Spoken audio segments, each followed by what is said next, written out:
Hi friends, ನೋಡಿ ಈಗ ದೇವ್ರಿಗೆ ಹಾರ ಹಾಕಿರ್ತೀವಲ್ಲ, ಅದನ್ನು ತೆಗೆದು ಎಸಿಬಾರ್ದು ಅಂತ ನಮ್ಮಮ್ಮ ಈ ಥರ ತಟ್ಟೆಯಲ್ಲಿ ಹಾಕಿ ಡೆಕೋರೇಷನ್ ಮಾಡ್ತಾಯಿದ್ದಾರೆ.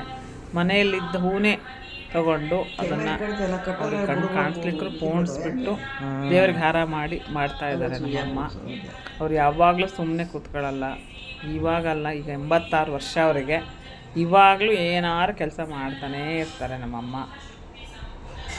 ಅವ್ರಿಗೆ ಬೇಜಾರ ಆಗೋದೇ ಇಲ್ಲ. ಏನಾರು ಕೆಲಸ ಕೊಡಿ ನನಗೆ, ಕುಂತ್ರೆ ಆಗಲ್ಲ ಅಂತ ಮಾಡ್ತಿರ್ತಾರೆ.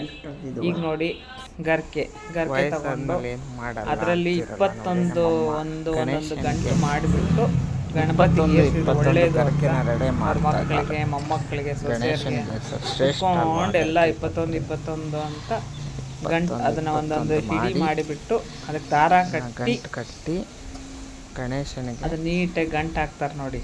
ಆ ಥರ ಗಂಟು ಹಾಕ್ಬಿಟ್ಟು ಅದನ್ನು ಆ ಥರ ಮನೆಯವ್ರಿಗೆಲ್ಲ ಮಾಡಿ ಬೆಳಿಗ್ಗೆ ಎದ್ದು ಟೀ ಕುಡಿದು ಇಷ್ಟು ಕೆಲಸ ಮಾಡ್ತಾರೆ ನಮ್ಮಮ್ಮ.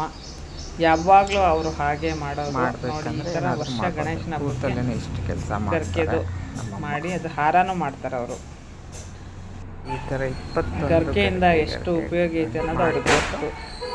ಈ ವಿಡಿಯೋ ನಿಮ್ಗೆ ಇಷ್ಟ ಆಗಿರ್ಬೇಕು ಅನ್ಕೊಂತೀನಿ. ಎಲ್ಲರಿಗೂ ನಮಸ್ಕಾರ.